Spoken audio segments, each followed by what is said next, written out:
সৰভোগত ঈদৰ আনন্দ উল্লাসৰ মাজতেই শুকাব ঘটনা।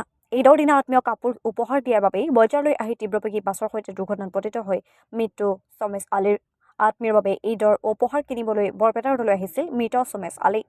সৰভোগৰ পি.এড কলেজৰ সন্মুখত ২৭ নং ৰাষ্ট্ৰীয় ঘাইপথত তীব্ৰবেগী যাত্ৰীবাহী বাছ আৰু বাইকৰ মাজত হোৱা সংঘৰ্ষৰ বাইক আৰোহী চমেশ আলীৰ তাতে নিহত হয়। নিহত বাইক আৰোহী চমেশ আলীৰ ঘৰ সৰভোগ থানা অন্তৰ্গত খোদনাবাৰী পথাৰত। মৃত চমেশ আলীয়ে বৰপেটা ৰোডৰ পৰা বজাৰ কৰি AS15AA311 নম্বৰৰ নিজৰ বাইকেৰে ঘৰলৈ গৈ থকাৰ সময়তে একে দিশৰ পৰা গৈ থকা গুৱাহাটীৰ পৰা কোকৰাঝাৰ অভিমুখী AS16AC1175 গুণগুণ নামৰ বাছখনে পিছফালৰ পৰা খুন্দা মৰাৰ ফলতে দুৰ্ঘটনাত সংঘটিত হৈ মৃত্যু হয় চমেশ আলীৰ। News desk report Assam Kranti সংবাদ।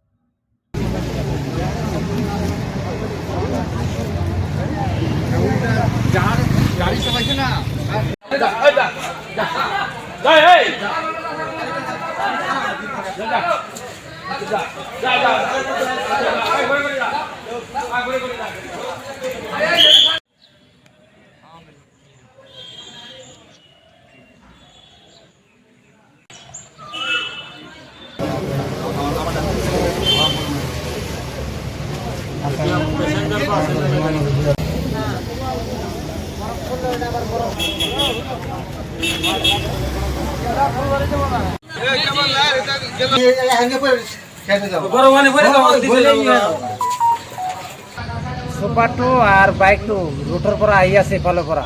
বাইকটো ল'ৰাটো ৰোডৰ পৰা আহোঁতে ল'ৰাটো আগত চুপাৰটো পিছত। চুপাৰটো অলপ খুন্দা লাগিছে। খুন্দা লগাৰ পিছত বাইকটো বেলেঞ্চ নোহোৱা হৈছে। বাছখন জোৰে আহিছিল নেকি? বাইকটো তাৰমানে আগত আৰু বাইকটো পিছত, চুপাৰটো পিছত। খুন্দা লগাৰ পৰে বাইকটো বেলেঞ্চ নোহোৱা হোৱাতে আগৰ চাকাত লাগিছে চাইডত। লাগি কেনে তাৰপিছত পিছৰ চাকাত পৰি গৈছে। কি নাম মৃতৰ ল'ৰাটোৰ? নামটো চমেশ আলী।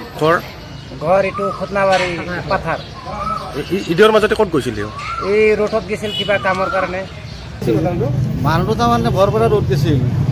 কিহৰ কাৰণে? কাপোৰ আনব গৈছিল ঈদৰ, কুৰমা ঘৰত যাব আৰু তাৰপিছত কাপোৰ লৈছে কুৰমা ঘৰত দিব। কাপোৰ আনব গৈছিল। অহাৰ সময়ত আৰু কি বৰনগৰ কলেজটো পাৰ হৈ আলু গুদাম যোৱা আছে যে নৱদী স্কুল নাপাতে, এই তাতে তাৰমানে এক্সিডেণ্টটো হৈছে। মানুহটোৰ নাম হ'ল চমেশ আলী। কিহৰ কাম কৰে? এই তাহন কোম্পানী কাম কৰে, ব্ৰিজৰ কোম্পানী, ৰেল ব্ৰিজ। সৰভোগৰ গামাতা খুদনাবাৰী পথাৰ তাৰ ঘৰ ল'ৰাটো। খুদনাবাৰী পথাৰ, খুদনাবাৰী 20 বজাত। ঈদৰ দিনত এটা শোকাকুল ঘটনা। ঈদৰ দিন ঘৰত কোন কোন আছে?